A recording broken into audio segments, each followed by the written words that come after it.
Olá, eu sou a Sheila Santos. Eu sou a Isabel Rendeiro. E nós somos o PowerCast. Gente, antes de começar esse episódio, quero convidar vocês a se inscreverem no nosso canal, ativar o sininho. E deixar muitos comentários, porque estamos em Curitiba com o PowerCast. E a gente tem o que hoje, Bebel? Não, a gente tem um convidado ilustríssimo, que a gente vai poder tirar muita coisa dele, tenho certeza. Seja bem-vindo, Marcel Malchef. Uhul! Bem-vindo ao PowerCast. Bebel, obrigado, Sheila. É um prazer estar aqui com vocês hoje. Nós também. A gente tá aqui animadíssima, porque você que ama empreender, a gente vai tirar várias Não, colinhas. vários. Ele vai sair cansado daqui hoje, tá, gente? Tirar ele de toda a cabeça de tanta pergunta. Mas é o primeiro que é uma honra de ter você aqui com a gente, né? Que a gente sabe que você é super ocupado. Muito obrigada. E vamos lá, eu queria que você contasse de onde saiu esse espírito empreendedor, se você já tinha família, pai, mãe que empreendiam, como que nasceu, como começou a sua carreira? Vamos lá. Bom, é uma longa história, eu vou tentar resumir, encurtar. Eu sou do interior, eu não sou de Curitiba, eu vim como muitos pontagrossenses, né? Eu sou de Ponta Grossa, fica aqui perto de Curitiba, 100 quilômetros.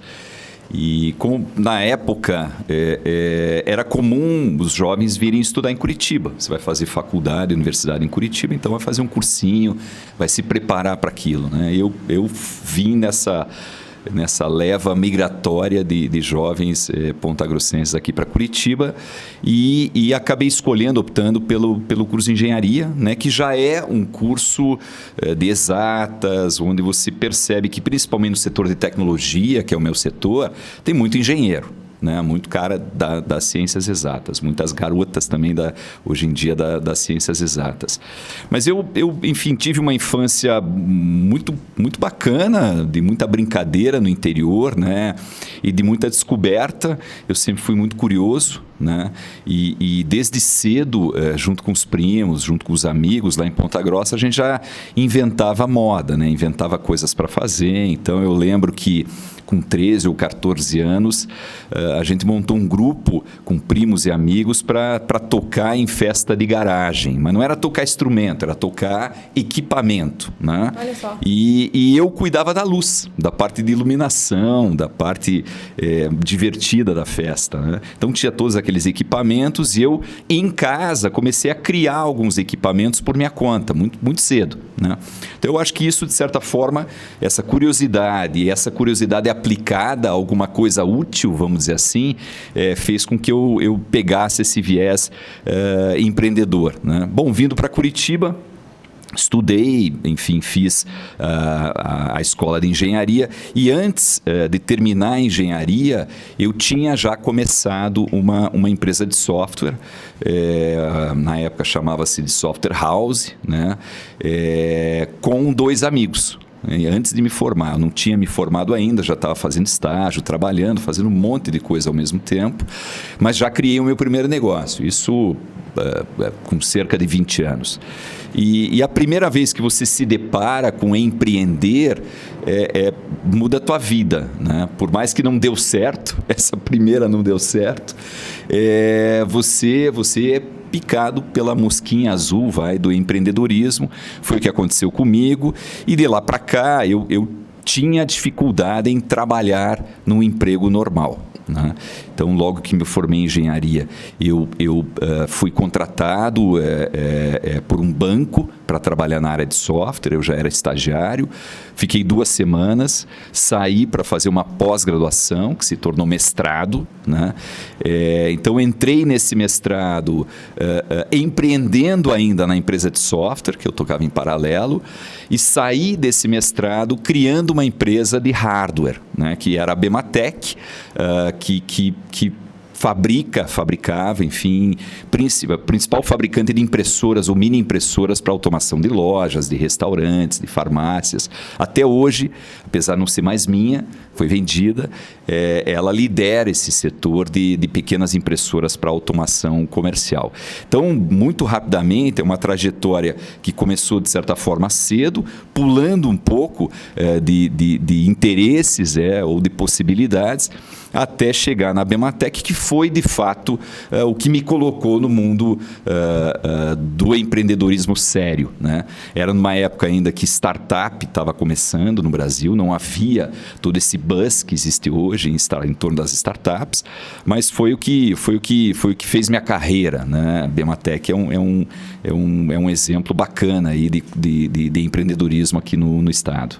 Que massa. Demais, né? Eu tenho várias Vou curiosidades. até falar uma coisa aqui, que eu nunca vi um engenheiro se dar mal na vida. Eu também não. Acho Não que é? vamos trocar. Eu nunca, gente, Boa. passa os powers aqui. Inclusive de tecnologia, o Romero Rodrigues é verdade. engenheiro, vários. Todo mundo. Vou falar Então- para minha esposa isso, porque ela falou para mim, pô, o cara tava se formando em engenharia quando eu conheci ele, eu já pulei, tava namorando um cara, já pulou para mim porque eu tava tava me tornando engenheiro. Ela falou, pô, esse é um bom partido. Olha, Um futuro bom partido. olha só, ela acertou Apostem nos direitinho. engenheiros. Exatamente, gente, Brincadeira é essa verdade. parte. Mas vamos lá, indo ali nessa questão da Bematec, né? Vocês fizeram um IPO. E eu fico muito curiosa com essa questão de IPO, porque às vezes tem empresa que faz o IPO num momento às vezes errado, né? E aí eu vou fazer meio que duas em uma, porque a gente observa alguns movimentos de mercado de, tipo, várias empresas fazendo IPO. Então eu queria que você trouxesse uma análise de por que isso acontece, se tem um porquê, e quando que uma empresa sabe que ela está preparada para fazer um IPO. Tá bom, vamos lá, Bebel. Essa é boa, vamos lá. Bora. Bom, no nosso caso, eu vou começar com o nosso caso, né? Foi um caso de um IPO, de uma abertura de capital, vamos chamar de purista e não oportunista. Tá? Aí já divide um pouco, eu já estou meio que respondendo, mas eu volto aí. Por que eu chamo de purista a nossa abertura de capital? A Bematec, ela teve uma trajetória bacana, muito trabalho, muito sangue, suor, lágrimas, até chegar onde chegou.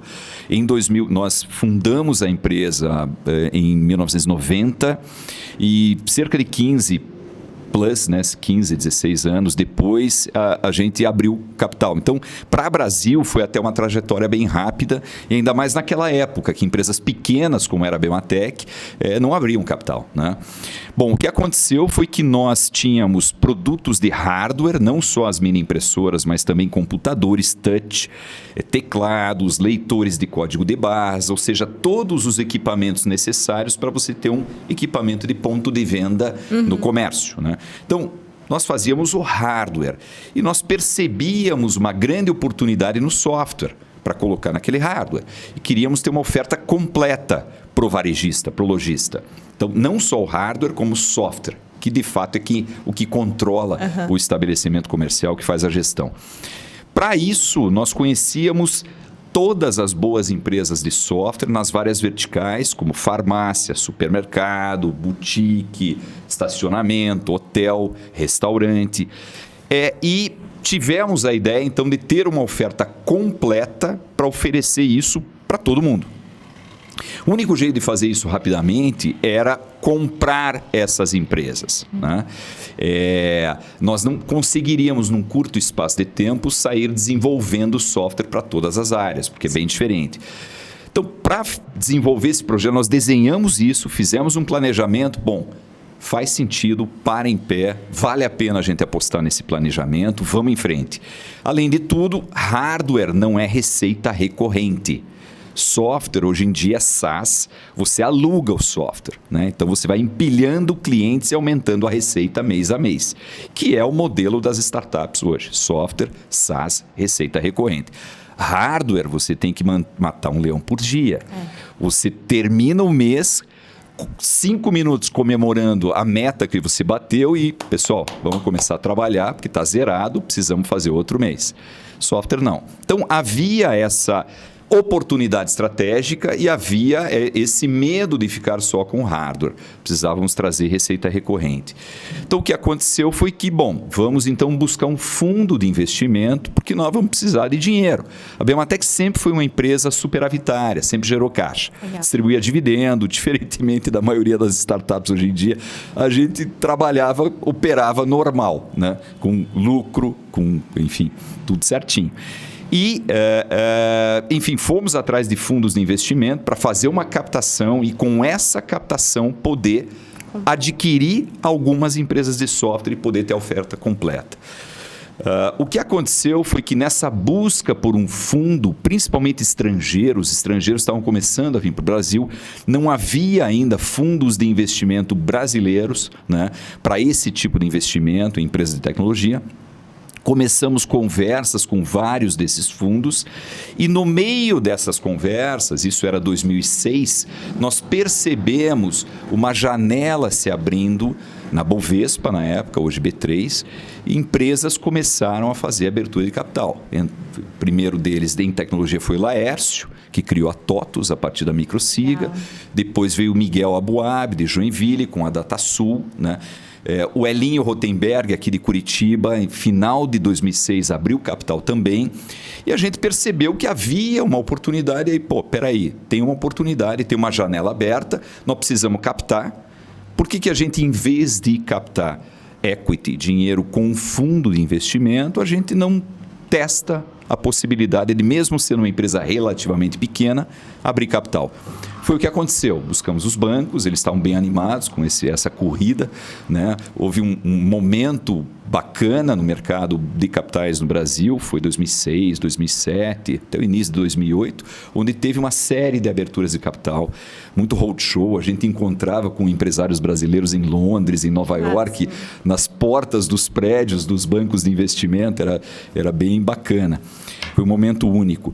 Mas, então, a nossa abertura de capital, por que eu chamo de purista? Porque nós precisávamos de dinheiro, nós tínhamos um plano e a melhor forma naquele momento entre ir ao banco e emprestar dinheiro, fazer uma operação de equity, de private equity, com um fundo estrangeiro e uma abertura de capital na B3, a abertura de capital na B3 fazia mais sentido naquele momento. Então, nós fizemos isso, fizemos o roadshow, fizemos a captação, foi um sucesso, a abertura de capital também foi um sucesso, para poder desenvolver esse plano e implementamos o plano, executamos, começamos a comprar as empresas que a gente conhecia e a oferecer para a farmácia, para o supermercado, para o bar, para o restaurante, uma solução completa que a gente chamava de one-stop shop, né? Então, esse é o nosso caso. O que aconteceu mais recentemente é que houve uma onda de empresas de tecnologia que não estavam, na minha visão, preparadas para esse momento, né? Ou seja, uma empresa para abrir capital, ela tem que ter um certo porte. Na minha visão, tem que estar gerando caixa. É diferente dos Estados Unidos, diferente de Taiwan, diferente da Índia, onde o mercado de capitais ele está muito mais maduro. O investidor desse mercado está muito mais aberto a risco, entende melhor as teses que estão sendo colocadas no mercado. Então, já há décadas é feito assim. O mercado de capitais brasileiro, comparado com outros mercados de capitais, ele é muito pequeno. Ainda é muito pequeno, ainda é embrionário, né? Então, o que houve foi uma situação, na minha visão, oportunística. Nem todas as empresas que foram ao mercado eram oportunistas, algumas sim. Os bancos de investimento surfaram nessa onda para ganhar dinheiro, porque eles ganham muito dinheiro nesse processo de abertura de capital, de IPO. E, de fato, a gente teve um problema que é um mix, né? Empresas não suficientemente preparadas, com porte, com tamanho, para abrir capital, ao mesmo tempo em que o mercado fechou, juros subindo em todo o mundo, pessoal fugindo de investimentos alternativos, indo para a renda fixa, né? E aí essas duas coisas fizeram com que esse processo, essa janela recente de abertura de capital não tivesse tanto sucesso. Algumas empresas, de novo, foram bem porque estavam melhor preparadas, outras foram um pouco oportunistas junto com os bancos e acabou não dando boa, né? Acabou não dando bem. Então, é muito importante entender por que a empresa está abrindo capital. Se há, de fato, uma tese, um planejamento bem feito, uma necessidade, ou é uma abertura de capital oportunística, tá? No caso do oportunismo, aí a loteria, tudo pode dar certo, mas grande chance de dar errado. Só agora uma curiosidade, Marcel. Da onde vocês compravam os insumos e qual a estratégia que vocês usavam para ter um valor competitivo de mercado? Por que eles não compravam essa tecnologia de fora, compravam aqui do Brasil, que geralmente a gente não tinha...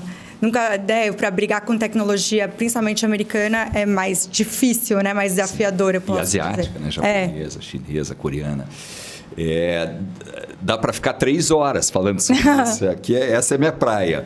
Mas eu vou ser bem, Sheila, sucinto dentro do possível. nós percebemos isso que você está falando, né? Sacou bem. Ou seja, como é que eu vou ser competitivo comprando insumos no Brasil, produzindo no Brasil, não faz muito sentido, tá? As empresas de hardware nacionais sempre estiveram muito preservadas em função da reserva de mercado. Havia uma proibição de compra de produtos de tecnologia fora do Brasil, né? Então, houve uma proteção muito grande para a indústria de informática. Hoje não existe mais, mas havia. Porém, nós viemos de uma nova geração no início dos anos 90 e eu e Volney, né, que era meu sócio na Bematec, os 2 fundadores, a gente sonhava alto, né? A gente queria ter um negócio global, queria ter presença fora do Brasil, queria competir com os melhores. A gente sempre teve esse propósito, esse sonho, né? Então, a gente queria fazer a coisa direitinho. Vamos lá, a gente tinha terminado de concluir 2 teses de mestrado, a minha e do Volney. Estávamos com todo o gás, né, tecnologia na cabeça, prontos para projetar bons produtos. Então, são esses 2 caras que montam a Bematec.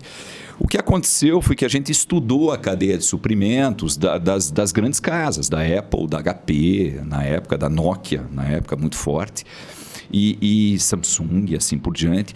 Todos esses caras, eles tinham uma característica muito comum, né?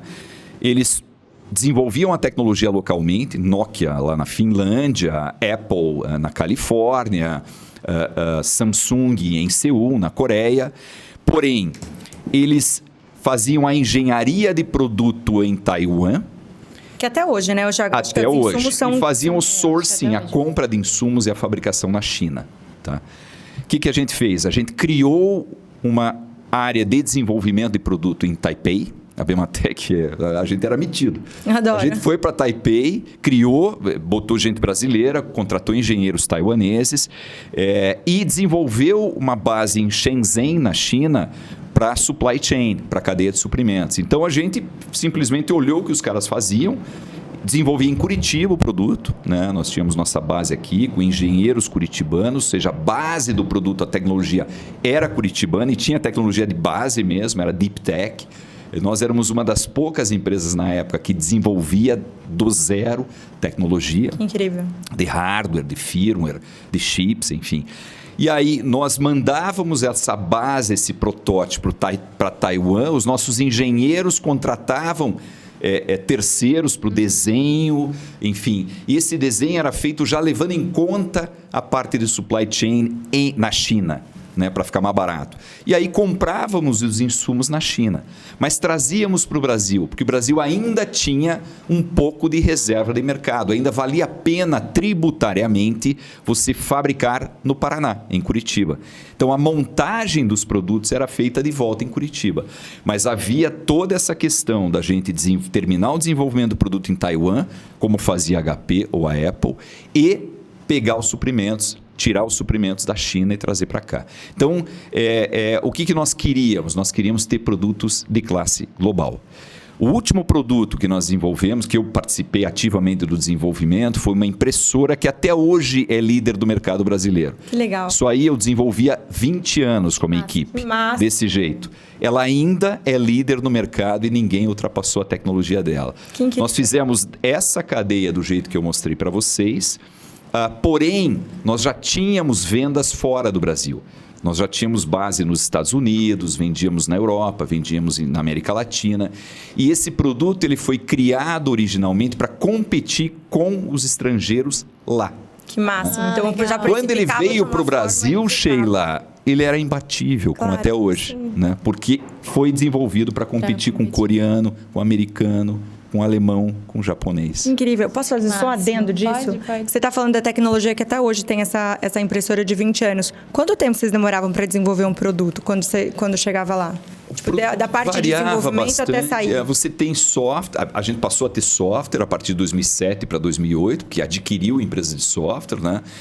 Então, em geral, um produto que você desenvolve do zero, ou seja, o gabinete, a lâmina de corte do papel, todo o hardware era desenvolvido aqui em Curitiba por nós e também um pouco em Taiwan.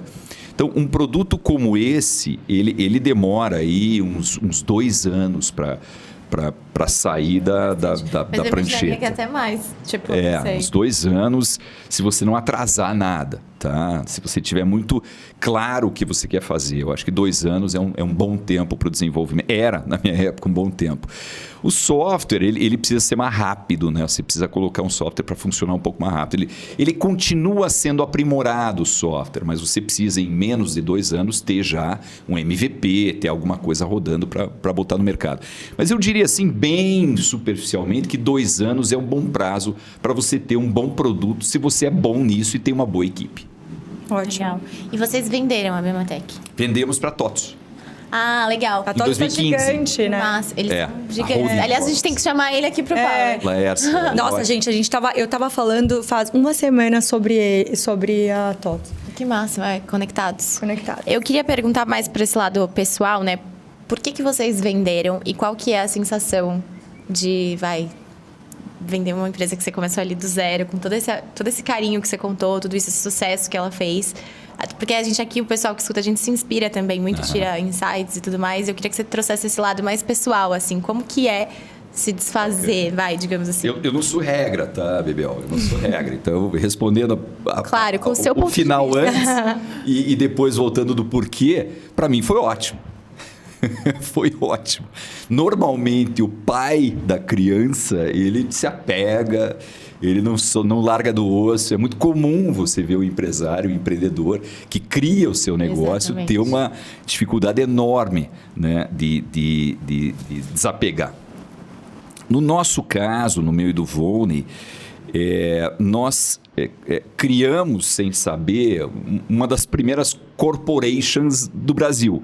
A Bematec, apesar, de novo, de na época que ela estava no auge, ainda ser uma empresa pequena. Quando eu deixei a presidência da Bematec em 2009 para 2010, a receita líquida dela era de em torno de $200 milhões, tá? Mais ou menos. O que é uma empresa relativamente pequena, ela continuou crescendo até ser vendida. Mas ela já era uma corporation. O que significa isso? Ela não tinha controle definido, ela não tinha um dono. Então, a Bematec começou, eu e o Volney, já não tinha dono. Nós não somos parentes, nós nos conhecemos na pós-graduação. Então, nos juntamos para criar um negócio. Nós trouxemos 8 empresários para investir na empresa. Nós viramos 10. Tá? Eu e o Volney tínhamos 50%, e esse grupo de investidores 50%. Nós nos entendíamos muito bem. Então, aí já era uma corporation, uma pequena empresa, uma startup, na incubadora de tecnologia de Curitiba, uma corporation. Com a abertura de capital, entraram sócios de fora, da Inglaterra, dos Estados Unidos principalmente, virou uma true corporation, ou seja, uma empresa com capital pulverizado de fato, de direito e de fato. Então, assim que nós abrimos capital, o Volney ficou com 10% da companhia e eu fiquei com 10% da companhia. Eu e o Volney tínhamos 20% da companhia.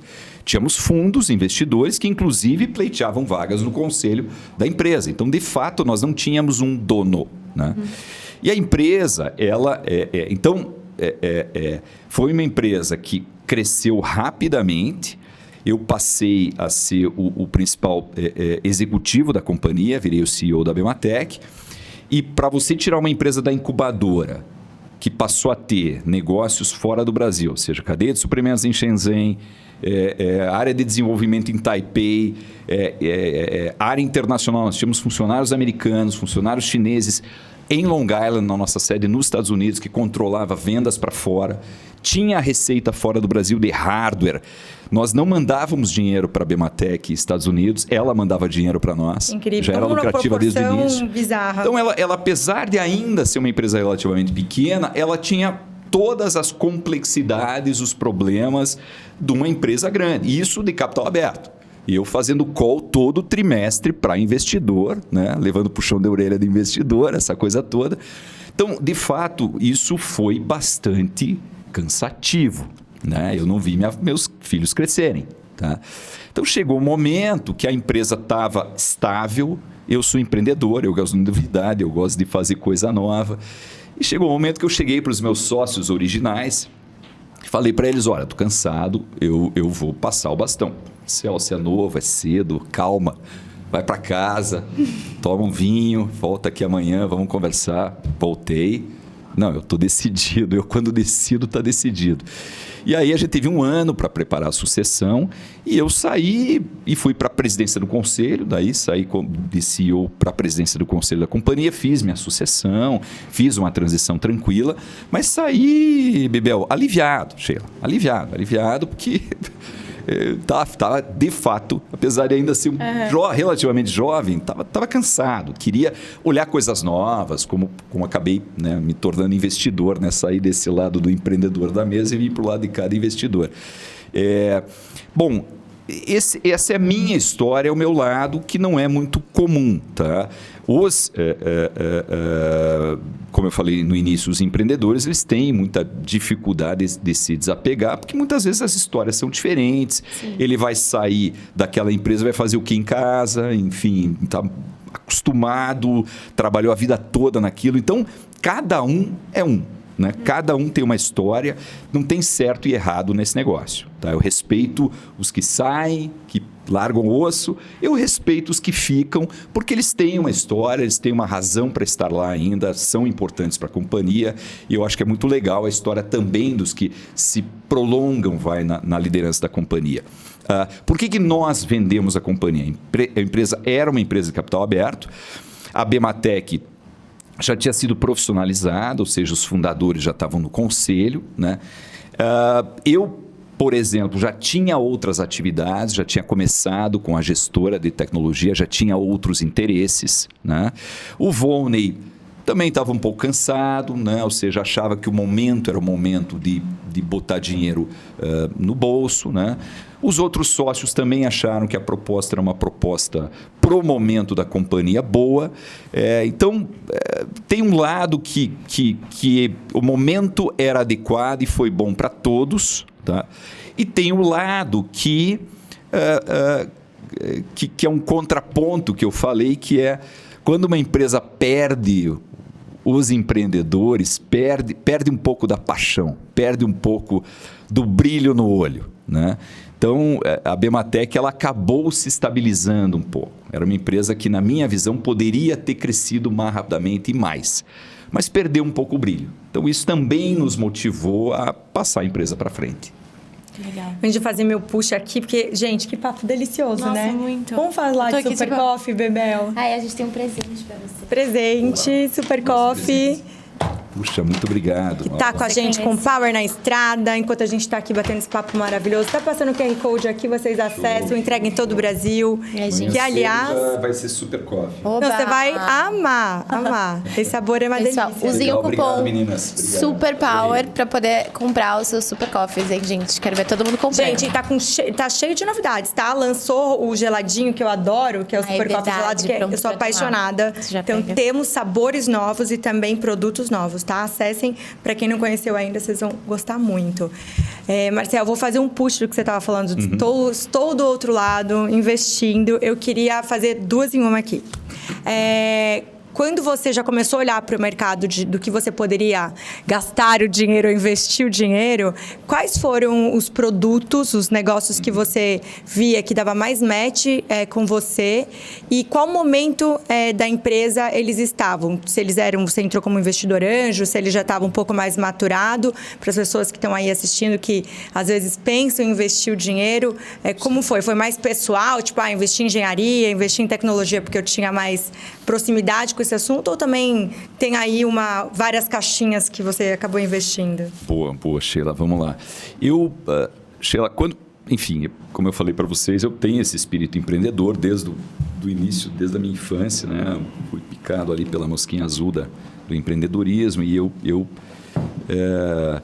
tinha alguns objetivos, né? Um deles, enfim, ainda estava com gás, com lenha para queimar. Eu falei, deixa eu continuar ganhando dinheiro, né? Deixa eu continuar fazendo investimento e deixa eu cuidar de uma coisa que eu conheça, que é tecnologia. Né? Eu jamais pensei em ir para casa, botar o dinheiro em aplicações do banco e passear. Isso aconteceu um pouco quando eu deixei o cargo de CEO e virei presidente do conselho da Bematec. Né? Daí, descansei um pouco, viajei bastante, comprei um veleiro, enfim, fiz um monte de coisa, mas trabalhando também, trabalhando. Então, as minhas ideias eram, bom, eu quero continuar ganhando algum dinheiro, investindo minha grana, trazendo amigos junto, né, que queiram investir e tal. Porém, eu achava um desperdício muito grande eu ter tido uma experiência tão rica, né? Eu tive a sorte de ter uma experiência tão rica na Bematec, ou seja, a empresa que não era nada, né? Eu e o Vone, numa sala menor do que essa que a gente está aqui, numa incubadora que fica lá na cidade industrial, a gente daqui a pouco está capital aberto, empresa global, e a gente tinha tudo, a gente tinha engenharia, tinha pós-venda, tinha marketing, tinha venda, tinha propaganda, tinha software, tinha hardware. Então, eu fui muito exposto ao longo da história da Bematec a tudo isso.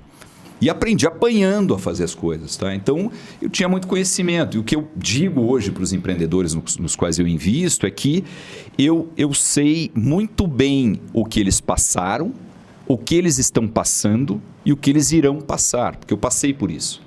E é difícil alguém que tenha passado por isso conversando com você, empreendedor. Não só no plano de management, de construção do negócio, de tecnologia, mas também no aspecto societário, no aspecto pessoal, né? Eu passei por questões que todo empreendedor vive. Filho nascendo, esposa que quase não vê o marido em casa. Então, eu passei por esses dramas todos do empreendedor. Portanto, eu sou uma pessoa relativamente qualificada para estar investindo junto e discutindo junto as questões do empreendedor e do empreendimento da startup para procurar criar atalhos para o sucesso daquele negócio. Ou seja, eu não sei tudo o que você vai fazer, empreendedor, para dar certo, mas eu sei que você tem que evitar para não dar errado. Né? Então, enfim, com tudo isso, né, sabendo que eu teria essa oportunidade de ajudar os caras e poder ganhar algum dinheiro, né? Eu digo que o meu papel hoje em dia é tornar o empreendedor milionário e ganhar algum com isso, né? Participar desse projeto. Então, o que me levou a isso foi esses objetivos. No começo, Sheila, é engraçado, eu até dei uma entrevista no Estadão, eu acho, logo que eu tinha deixado a função de CEO e estava indo para o board da Bematec. E aí teve uns boatos que eu estava indo para a França, comprando vinícola, porque eu gosto de vinho e tal, tudo bobagem. Mas a repórter me perguntou... Se tivesse vinho, manda para cá, né, bebê? Manda aí que a gente promove. A repórter me perguntou, Marcel, você agora vai investir em startup? Então eu falei, não, eu morro de medo de startup.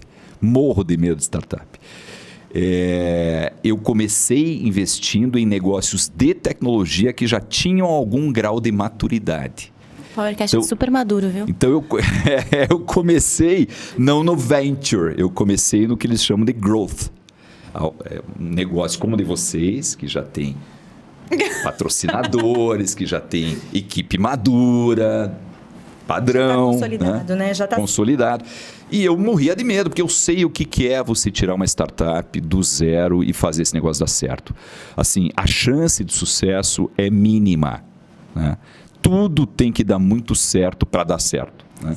Então, eu morria de medo de botar meu dinheiro nisso, de ir atrás disso.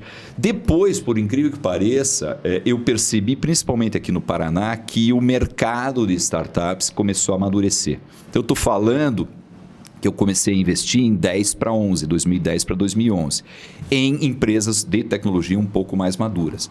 Montava um conselho, eu ia para o conselho de administração das empresas, trouxe alguns amigos para investir junto. Era o embrião de uma gestora de venture capital naquela época, há cerca de 10 anos, um pouco mais.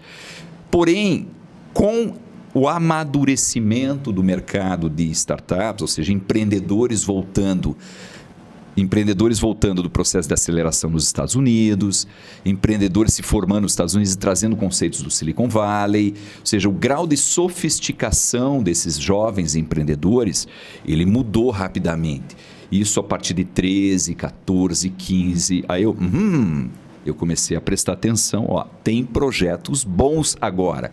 Tem empreendedores sofisticados o suficiente, sofisticados é um termo técnico, né? Mais maduros, para eu olhar. E eu comecei a olhar, então, startups nascentes e comecei a fazer investimentos depois, 2 ou 3 anos depois de ter começado a investir em empresas de tecnologia. Aí sim eu comecei a fazer alguns investimentos como investidor anjo também, tá? Hoje, de lá para cá, fiz vários, né? Vários. Mas a gente continuou, nós como gestora, a TM3, nós continuamos essa batida inicial de investir em empresas que já têm um produto, que já têm um cliente, que já tem uma equipe relativamente madura.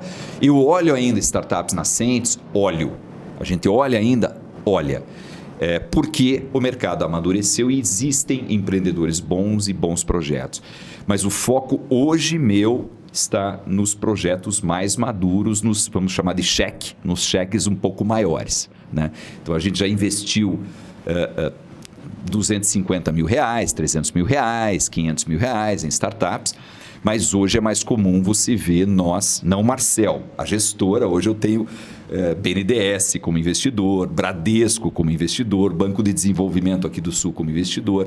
Hoje, então, a gestora investe dinheiro de cotistas, não só do Marcel, de outros cotistas, cheques aí de 10, 15 milhões em cada empresa. Tá? Então, investir em startup nascente, mas hoje a gente olha startups um pouco mais maduras. Eu vi, a hora que ele estava falando da dele, aquela hora, eu vi que ele falou assim, olha, a minha, na época, tinha isso, tinha... Então eu falei, ele tá dando esse Sheila, eu vou te agora, confessar o seguinte, viu? Que você já tem... Eu hoje não investiria na Bematec do Marcel em 1990. Hoje você vê que todo mundo... Você vê que é muito de comportamento. Hoje todo mundo que passou aqui falou, eu olhava no passado, eu acho que não acreditava. Você viu que todos? É muito engraçado. Era um projeto muito incipiente. Olha, os nossos investidores anjos merecem Mas tudo. também era uma Eles tecnologia. Foram muito venture. Mas, Marcel, para analisar, vocês eram inovadores, né? À época, vocês trouxeram uma inovação que não tinha no mercado, né? Eu acho que até por isso que hoje você fala assim, talvez não esteja madura, mas tem uma maturidade de inovação. Que você vê que vem buscando de outro jeito. Tem uma coisa bacana, tá, né? Que eu falo assim, como é que eu invisto? O que eu olho? Hoje tem uma equipe enorme olhando, analistas olhando, ou seja, enfim, houve um boom de investimento em startup recente no Brasil, muito romantismo, virou sexy investir em startups, e muita gente jogou dinheiro fora. Esse é um negócio para especialista, esse é um negócio sério, é investimento de risco, de alto risco. Você tem investimento alternativo, e você tem Venture Capital, que é o mais alternativo dos alternativos, tá? Então, calma, pessoal. Então, por isso que eu recomendo investir com especialistas, porque essa turma faz a análise. Hoje, esse negócio é um negócio muito profissional, tá? Mas, se eu fosse resumir, o que a gente olha numa startup? A gente olha primeiro o tamanho do mercado, porque eu invisto aqui e eu preciso sair aqui e ganhar muito dinheiro, né? Então, para que isso aconteça, haja um múltiplo que vale a pena, aquele negócio tem que crescer de forma acelerada, rapidamente, tá? Para crescer de forma acelerada, tem que ter um mercado gigante. Então, eu olho o mercado. A gente não investe em nichos muito pequenos de mercado. A gente investe em startups que olham mercados maiores, possibilidades maiores. Segunda coisa que a gente olha é a oferta. Não precisa ser inédito, não precisa ter patente. O nosso, na época, era inédito, mas não precisa ter patente, não precisa ser uma coisa que veio da academia, enfim. Mas tem que ter diferenciais que permitam que aquele negócio possa liderar o mercado, ser um dos líderes do mercado. Né? Exato. E o terceiro e o principal ponto que a gente olha, é o time. Vocês. É a equipe que está à frente daquele negócio. Porque eu já vi muito projeto maravilhoso, muita ideia brilhante dar errado, porque o empreendedor não era tão bom. E já vi muito projeto meia boca dar muito certo, porque o empreendedor era brilhante, ótimo na execução, pivotava o negócio e apesar de ter começado errado, ele daqui a pouco enxergava uma nova oportunidade com aquilo que ele tinha e tinha sucesso. Então, a equipe é fundamental. E o que eu acho que os anjos olharam na Bematec foi eu e o Volney. Foram os empreendedores, no final. Eram caras preparados, caras que saíram da universidade. Éramos professores ambos da universidade, eu da PUC, o Volney do Cefet. Então, eles olharam que o time era sério. Né? E isso é muito importante na hora de investir. Você tem que investir em gente, e gente séria. Quanto tempo demora para fazer uma análise? Tipo assim, quantas empresas... As empresas buscam vocês ou vocês que também fazem uma busca? Os dois, Bebel. Falar, bora ou não? Demora, tá? Parece rápido. A gente não é muito aquele estilo que senta na padaria, bate um papo com o empreendedor e sai com o cheque, como nas histórias do Facebook, né? Do filme, e como já aconteceu aqui no Brasil. Né? No nosso caso, é um negócio bem sofisticado, profissional. Vamos lá, a gente tem hoje cotistas que são bancos de investimento, family offices. Então, a gente precisa ter processos muito robustos de investimento para mitigar o risco, basicamente, para garantir sucesso.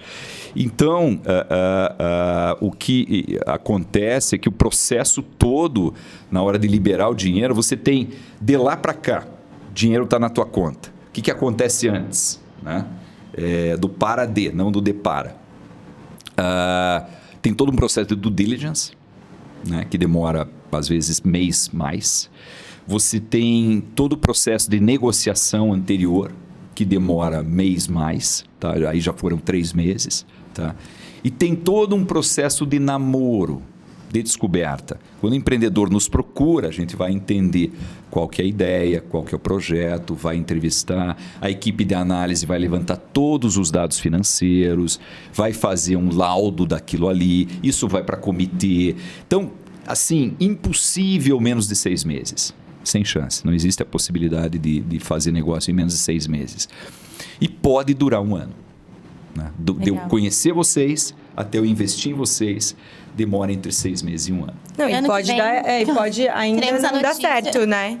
Pode nesse trâmite todo. Enquanto a gente pode. está falando de todo esse cuidado, a gente vai falar um pouco de Chip benefícios, né, Bebel? A Chip cuida a partir de 2 vidas para sua empresa. O RH é apaixonado. Então, você aí que cuida do RH da sua empresa, conheça a Chip Benefícios. Por quê, Bebel? Exato, gente. Eles têm, inclusive, um aplicativo para todos os funcionários, para eles poderem ver como é que está a situação do seguro-saúde, a parte de transporte, enfim, todos os benefícios da empresa. Ajuda a otimizar.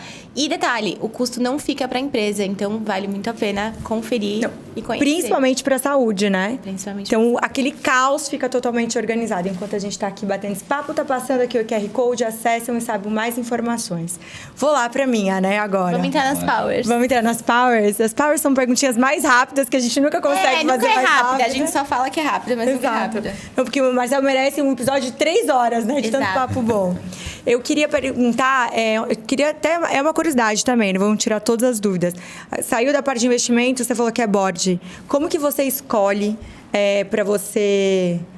né, ajudar no conselho de uma empresa, e se você entra sozinho, você disse que leva às vezes alguns amigos, e daí nesse momento que você entra como board, você também entra como investidor ou você também é board de outras exatamente. Não, eu tenho dois conselhos de administração que eu acabei topando pelo projeto, pelo convite, né, Positivo Tecnologia, sou conselheiro lá, junto com a Elinha Rotenberg, a turma, está aqui em Curitiba, né? E Copel, eu sou presidente do conselho da Copel. Que incrível! É um convite que eu não podia recuzar. Tirando esses 2 conselhos, eu recuso... Copel é energia aqui do Paraná. Ah, legal. É boa, tá? Não está tendo problema, né? A Copel está indo super bem, estamos super bem. Mas, enfim, tirando essas 2 exceções, eu tive já muitos convites, mas eu não aceito, porque eu tenho muita... Conselho de administração, para mim, é uma coisa muito séria. Tem que se dedicar, e cada vez mais os conselhos estão se tornando mais sofisticados e demandando mais atuação e dedicação. Então, eu só atuo, tirando essas 2 empresas, em conselhos de administração de empresas que nós investimos.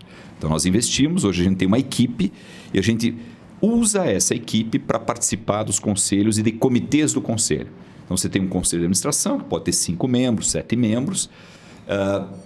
E para a gente endereçar questões mais específicas, por exemplo, aceleração de crescimento, fusão e aquisição, tecnologia de produto, a gente cria comitês do conselho, traz especialistas e participa disso para ajudar os empreendedores. Nós nunca entramos na operação, aqui embaixo. Né? Aqui é da diretoria, aqui é dos empreendedores da equipe. Nós só ficamos no conselho. Tá? Então, eu estou em vários deles, de empresas investidas, e o que nós olhamos, na equipe nós temos aí 4 a 5 membros da equipe da TM3 que participam de conselhos. E a gente indica também pessoas conhecidas para participar. Depende muito, Sheila, da demanda. Né? Então, por exemplo, o meu papel é um papel de estratégia, de governança, de mentoria e coach com os empreendedores. Quando há essa demanda, o momento daquela startup precisa disso, eu entro no conselho. Nós precisamos acelerar o crescimento, precisamos de alguém que conhece canais, vendas, máquina de vendas. Aí uma pessoa do time, que é o Eros, que entra para fazer isso. Nós precisamos de alguém mais financista, na área de finanças, na área de controle, para resolver algumas questões que estão mal resolvidas naquela empresa. O Felipe Marcondes é que entra. Então, é assim que a gente atua. Né? Eu entro muito mais quando há uma demanda de discussão estratégica de futuro, quando há uma necessidade de organizar melhor a governança, ou quando, de fato, os empreendedores querem e colocam, às vezes, como condição. Não, tudo bem, já aconteceu. Eu topo, porque o bom projeto, o bom empreendimento, ele pode muitas vezes escolher quem vai investir. Então acontece em casa e, eu vou puxar TM3, mas eu queria que o Marcel viesse para o conselho. Já aconteceu, acontece, a gente discute, conversa, negocia.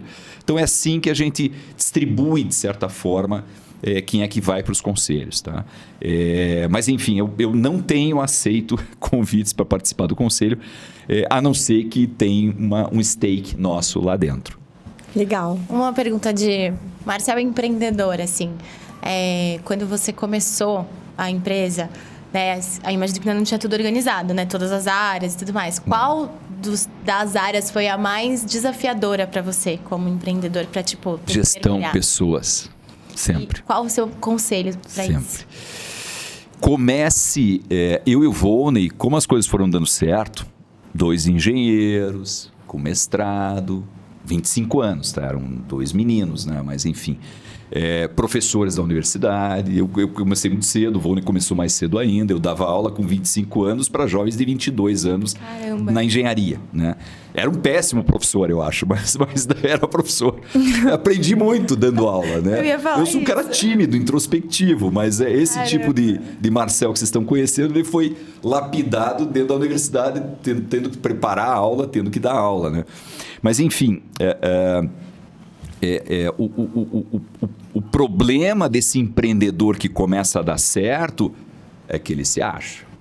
Eu consigo fazer tudo, eu faço management, eu faço RH, eu faço indústria. No começo você faz tudo, você precisa fazer tudo. Você não tem dinheiro para contratar equipe. O erro que nós cometemos, e que hoje eu percebo que o empreendedor está cometendo menos do que na nossa época, porque a gente não tinha muita referência, foi querer tocar tudo by ourselves, por nós mesmos. Tá? Nós demoramos muito para profissionalizar a gestão da companhia. Eu e o Volney pegamos as áreas da companhia, dividimos e cada um tocava tudo. Metade eu tocava, metade o Volney tocava. Isso inclui a gente, RH, finanças, indústria, pós-venda. E eu acho que a gente demorou demais para trazer gente boa para posições chaves. Tá? Isso fez com que a empresa sofresse, os nossos Bematex, né? Os nossos colaboradores sofressem e principalmente eu e o Volney sofresse. A gente insistiu muito em querer tocar tudo e demorou demais para profissionalizar. Então, quanto antes, traga gente boa para a tua equipe. O melhor que você conseguir trazer, sempre. Você vai doer menos. O sucesso vai ser menos dolorido. Gente, eu tenho uma pergunta, assim, de curiosidade mesmo essa. Falando de energia, né? Seguindo as tendências mundiais aí, até de sustentabilidade e tudo mais, você que está aí na Copel agora, Vou fazer esse push, né, com o Marcel, que eu não sabia, novidade, né, pra gente conhecendo mais o seu universo. Eu sei que a Copel, por eu ser paranaense, né, ela tá fazendo também as placas solares, né, que faz aquele investimento, Ela né? tem alguns projetos de painéis solares. Exatamente. Fazendo solares. Estamos olhando isso. Exato. Eu sei porque lá na minha cidade, no caso, Marechal, que é entre Foz e Cascavel, é uma cidade... Você é de lá? Sou de lá, na casa dos meus pais, Interior eu sei. também. Então pronto, sou interiorana total. Moro há muito tempo em São Paulo, mas lá tem projetos que são maravilhosos nessa parte de energia. As casas, né, lá tem um consumo grande de energia solar. E eu queria ver, eu sei que a Copel tem esse desenvolvimento, principalmente nessas regiões que são menores, eu acho, né, que conseguem. Sim. Qual que é o seu olhar para essa tendência, que é uma tendência, né, precisa, eu acho, né, por esse consumo? Qual é o seu olhar como conselheiro também, como até pessoa física, né? Eu sei que a gente está desenvolvendo isso no Paraná, mas a nível Brasil, qual é o seu olhar de a gente fazer dar certo aqui no Paraná e na parte de escalar a nível nacional, essa ideia? Legal. Bom, eu estou na Copel parte pela minha formação como empreendedor. Eu participei ativamente junto com o Daniel, que é o presidente do processo de transformação da Copel Incorporation, de privatização ano passado. Era uma das minhas missões, vamos dizer assim. Mas tem outra missão que é inovação, né? Nós começamos a fazer inovação aberta na Copel. A Copel criou um fundo de investimento em startups de 150 milhões de reais. Eu participei ativamente. Como eu estou na Copel, infelizmente eu não posso ser o gestor, né? A TV3 não pôde pegar o projeto, mas por outro lado me abriu a oportunidade de conseguir fazer com que a Copel desse um pulo, né? Apesar de não conhecer muito disso, desse um pulo lá na frente, e a Copel fez, 10 anos em 2, nesse negócio de inovação aberta, de corporate venture e tal. Estamos passando por um momento no mundo, não só no Paraná ou no Brasil, ímpar, eu diria, com relação à energia. Esse negócio se tornou muito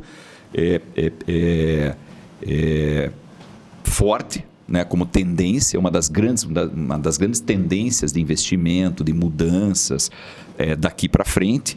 Vamos lembrar do carro elétrico, da transição energética, da descarbonização, e a Copel está enfiada até a cabeça nisso aí. A Copel já decidiu que vai descarbonizar toda a matriz de geração, ou seja, a Copel está se livrando de ativos com pegada de carbono, né? Já vendemos algumas coisas, ainda temos coisas para vender. A Copel ela acabou optando, Sheila, mais nessa transição energética por investir em parques eólicos. A Copel tem o maior parque eólico do Rio Grande do Norte, por exemplo. Apesar de ser lá distante, a gente gera pelo vento lá no Rio Grande do Norte. Tem alguma coisa a ver com a Casa dos Ventos, alguma coisa? Tem, enfim, Casa dos Ventos é uma empresa que fornece, né, os cataventos e a Copel, naturalmente, sempre quando vai montar um parque eólico ou comprar, vai ver todos os fornecedores, como WEG, como Siemens, como Casa dos Ventos, vai trabalhar com essa turma toda, bem bacana. Casa dos Ventos, aliás, é uma história maravilhosa. Então, a Copel está, de fato, bastante inserida nesse processo. A Copel tem o maior projeto hoje de leitura automatizada de Smart Grid do Brasil, que começou no interior e está se expandindo para o estado todo, provavelmente vai chegar logo lá. Então, a Copel ela sempre teve uma pegada forte com tecnologia, com inovação, mas de um jeito mais antigo. Muito engenheiro, desenvolvendo o projeto do zero. Agora a gente está trazendo uma cara nova para essa inovação, para esse desenvolvimento de tecnologia. Em GD, geração distribuída, painéis solares, a Copel vem fazendo testes, como provavelmente lá na tua terra, né? A Copel ela não está entrando no GD, na geração distribuída, nas casas. A Copel está olhando fazendas solares de geração tem lá também. de potência, grandes fazendas solares. Porém, a Copel vem promovendo que as empresas coloquem mais painéis solares, enfim. O novo. Nós vamos partir para um modelo daqui a pouco, onde você, na tua casa, vai escolher quem que vai te vender energia. Como já aconteceu nas indústrias, está acontecendo agora. Existe um cronograma para isso acontecer ao longo do tempo. Hoje, supermercados, concessionárias de veículos já estão podendo acessar outras formas de comprar energia. Em Londres, hoje, você escolhe de quem você compra energia. É muito você pode legal mudar, fora do país. Né? Porque você não precisa ficar preso num fornecedor. Você vai atrás daquele que te forneça com mais qualidade, com mais garantia, com mais confiabilidade e com menor preço. Então, a Copel está se preparando para esse novo mundo. Agora, todas as tendências das quais a gente falou, que é geração distribuída, energia solar, geração eólica, baterias, todas essas tendências nós estamos olhando, smart grid, né, tecnologia lá na leitura da tua conta, eficiência energética, ou seja, fazer recomendações para que na tua casa você consuma menos. Legal. Né? Portanto, a gente não precisa desenvolver novos empreendimentos de geração, a gente pode garantir que o consumo na casa seja mais eficiente, na indústria seja mais eficiente e com isso evitar apagão, evitar nova construção de hidrelétricas. Então a gente está muito inserido nesse negócio todo. É mais um tema que eu posso ficar 3 horas aqui, que é mas muito infelizmente legal, a gente não tem esse tempo todo. Maravilhoso. Não, e é legal a gente debater por isso, porque eu acho que é uma curiosidade, porque assim, graças a Deus a gente tá num estado que é muito avançado, né? Sim. Então se a gente for pensar, né, no nível nacional, né, tem gente que não tem não consegue nem ter energia convencional. Nem o básico. Exatamente, mas o nosso ponto de vista é como que as empresas, né, a nível de estado, estão se preocupando com essa tecnologia que está vindo e está vindo forte, até porque a gente gosta de falar sobre carros elétricos, gosta de trazer toda essa tendência, já que o Power é para trazer toda essa, né, essa imersão de empreendedorismo. E é muito legal falar com pessoas como você que estão dentro do negócio mesmo, é muito bacana. A Copel está investindo em empresas de apps de comercialização de energia, empresas de recarga de carros elétricos. A Copel está olhando, de fato, com um olhar bem moderno, tudo isso de novo que está acontecendo. Também olhar para a sustentabilidade, né? Exatamente. Vou Temos lá um falar, comitê. Eu criei um comitê no Conselho de ESG, está trabalhando bastante. A Copel é uma empresa que leva muito a sério esse negócio, estamos muito bem. Marcelo, você acha que as pessoas aqui no Brasil ainda não compram o carro elétrico porque elas não querem pagar mais caro pelo carro ou porque você acha que elas pensam que elas vão gastar muito na energia? Tem uma série de motivos. Eu não acho que vai gastar muito na energia porque é super econômico, tá? A questão do carro elétrico, ela na minha visão, né, que é uma visão de engenheiro, é simples. Existe o custo, não é barato, mas por outro lado, você quase não tem manutenção. Tá? Então tem uma compensação aí, né? Mas vamos olhar pelo aspecto prático, tá? Você ainda tem um número pequeno de postos de abastecimento. Né? Então você está se deslocando, você vai precisar esticar a viagem, você pode ter um problema de não ter onde recarregar esse veículo, tá? E uma outra questão meio prática é que o tempo de recarga ainda é um tempo longo. Então, fazendo uma comparação, né? Quando você para no posto de gasolina, em 5 minutos, 7 minutos, você encheu o tanque, pagou e está indo embora. Não é assim para a recarga de um carro elétrico. Então, normalmente, quem tem um carro elétrico, e nós temos em casa 2 carros elétricos, né? Tem que ter o carregador em casa. Lá em Balneário Camboriú, você vai para lá, você tem que ter o carregador lá. E você tem que ter um pouco de planejamento, né? E o brasileiro não é muito de se planejar, a gente sabe. Né? Como vale isso? Então, tem muito a ver com o tempo de recarga e tem muito a ver com a disponibilidade de pontos de recarga. Na medida em que a tecnologia avance e o tempo de recarga diminua e haja uma disponibilização enorme de pontos de recarga, você resolveu. Acho que a gente tem que estar preparado para ter isso, né? Essa infraestrutura. Exatamente, melhorar a infraestrutura. Exato. Mas é um caminho sem volta. Vamos lá, é uma transição energética que está acontecendo. É muito legal ter um carro elétrico.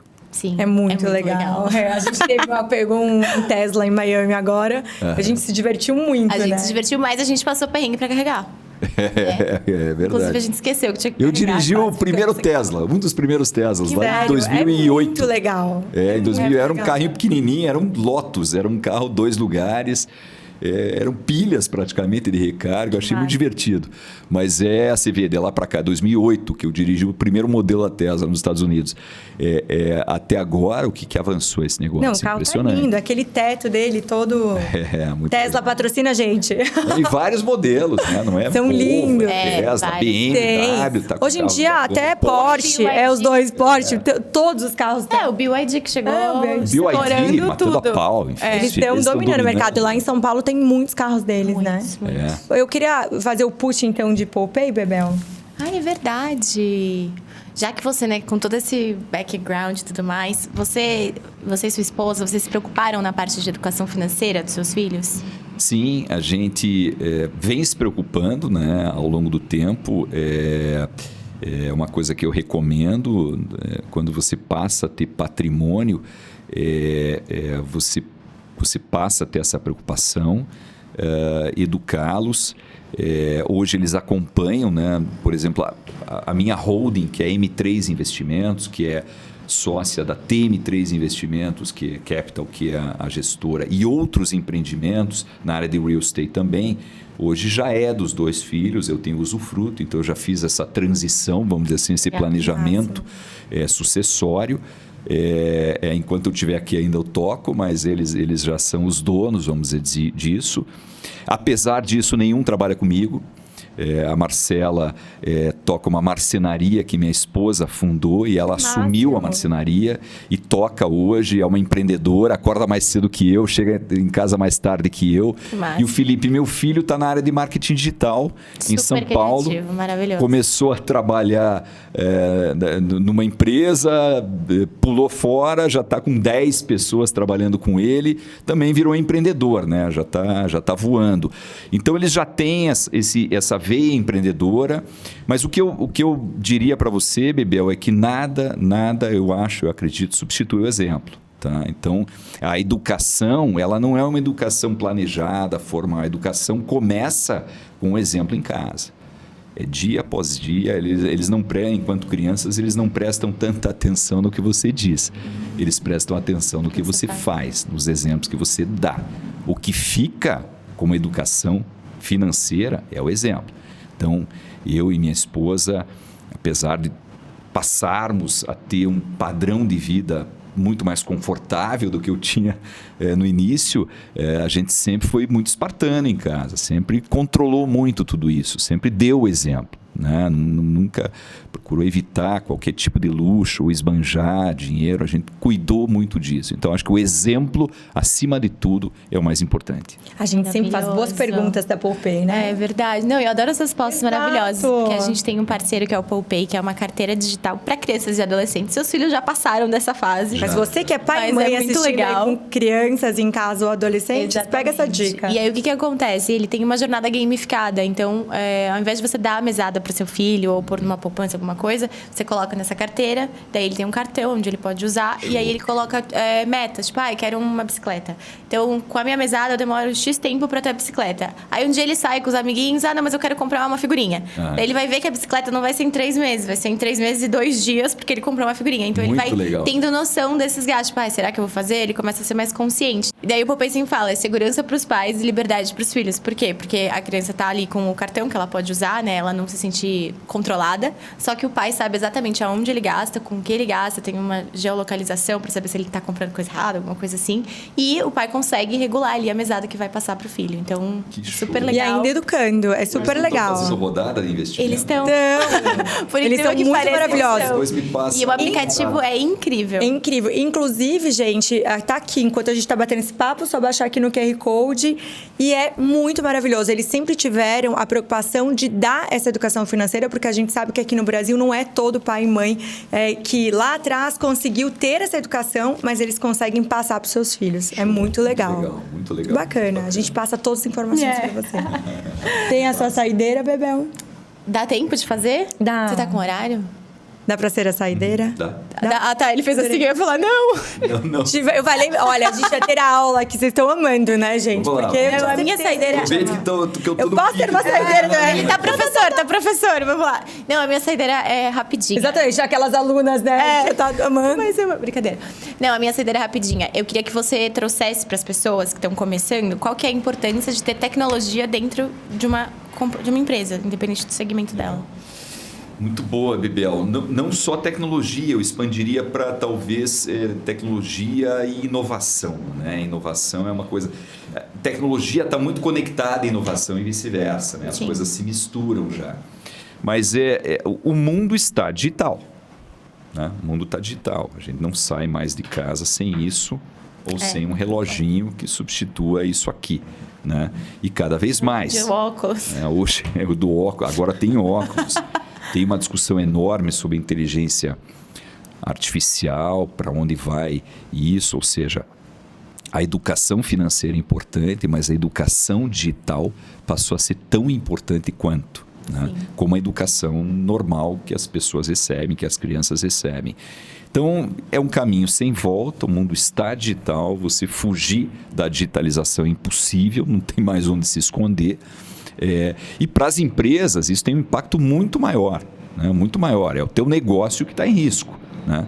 Então, eu hoje assisto uma corrida das empresas para a transformação digital, para buscar consultorias, buscar contratar pessoas jovens, né? Isso virou uma prática de mercado. Você tem que contratar a turma jovem aí que nasceu já com isso aqui na mão, que não pensa de forma diferente. Então, já é uma prática de empresas que estão se dando bem com a inovação e com a tecnologia, contratar a moçada, né? Porque mudar a cabeça da turma de cabelo branco é um pouco mais difícil. Então, a minha recomendação para as empresas que estão ainda demorando para adotar práticas digitais, que estão demorando para adotar de forma acelerada a transformação digital, essas empresas estão colocando o futuro em risco, né? E não é chavão, é verdade. Ou seja, porque o concorrente está correndo, o concorrente está se atualizando. E pior do que o concorrente é o cara que está nascendo agora, que ninguém conhece, a empresa que está nascendo agora, e que é o concorrente que você não sabe que vai matar o teu negócio. Né? E, em geral, esse cara vem com uma pegada tecnológica muito forte, com uma pegada de inovação muito forte, com uma pegada digital muito forte. Então, no mínimo, como defesa para preservação do teu negócio, corra atrás do mundo digital, da tecnologia, monte uma equipe, faça a transformação digital do teu negócio. No mínimo, para você sustentar o teu negócio vivo. Né? Se você quiser ir além, você pode ter um mundo de oportunidades de atender melhor o cliente, de criar produtos mais rapidamente, adotando a digitalização dos teus negócios. Isso em todas as áreas da empresa, em todas as áreas de negócio. Então, não existe mais mundo corporativo sem bits e bytes. Corra! Adorei. Eu vou fazer minha saideira com esse push, então, de tecnologia. Queria saber qual é o seu olhar, o seu ponto de vista em relação a NFTs e avatares. Sheila, eu acho legal, tá? Acho curto, né? Ou seja, não estou investindo ainda, né? Estou olhando. O meu olhar é um olhar de leigo, não é o olhar de insider, né, Sheila? É uma tendência, porque isso está muito forte, né? Avatares, NFTs, o pessoal está falando muito nisso. Eu percebo o seguinte: quando isso começa a virar lugar comum, quando começa a ter massa crítica, você vê que quase que vira uma profecia autorrealizada. Tá? Então, de novo, como leigo, curto, acho bacana, acho que é uma forte tendência, pretendo me aprofundar um pouco mais, mas eu não tenho uma opinião formada e muito menos uma opinião negativa. É uma opinião positiva. Acho cool, acho bem legal. Adorei. Mas não investi ainda. Ainda não botei dinheiro nesse negócio. A gente trouxe algumas pessoas falando de avatares e NFTs, inclusive dos Estados Unidos. E assim, é um assunto que a galera aqui curte muito. Eu acho que eu e o Bebê, a gente tem aulas, né, Bebê? Porque todos vocês que vêm aqui, a gente tem aulas. Que a gente ainda é meio, né? Tem que entender. Como Bitcoin, como blockchain, NFTs, avatares, os próprios realidade virtual, que não ia agora com o óculos da Apple, enfim, começou a ir de novo. Tem todo um mundo aí. A gente acabou de falar, imagine você ficar afastado disso. Isso está mudando o mundo, isso está acontecendo agora. Então, tem que ler mais, tem que entender mais, tem que se aprofundar. Vale a pena dedicar tempo para avatares, para NFTs e para transformação digital. Amei. Muito obrigada, Marcel. A gente aprendeu muito. Foi um prazer, adorei conhecê-las. Se você quiser deixar a rede social da TM3 para o pessoal que quiser acompanhar, saber um pouquinho mais. É só ir no Instagram, TM3, tudo que você acessar de TM3, Facebook, Instagram, TikTok, website, TM3 Capital, só tem uma. Muito obrigada por estar aqui hoje com a gente. E vocês, prazer. Muito obrigada. E vocês não se esqueçam de se inscrever em nosso canal. Ativar o sininho e mandar o episódio pra todo mundo, que daí a gente traz vários comentários aí. A gente quer trazer, gente. Exatamente, a gente leva lá pra São Paulo, né? Ele tá lá em São Paulo, vai de novo, gente. Muito obrigada por hoje. Até breve. Beijo.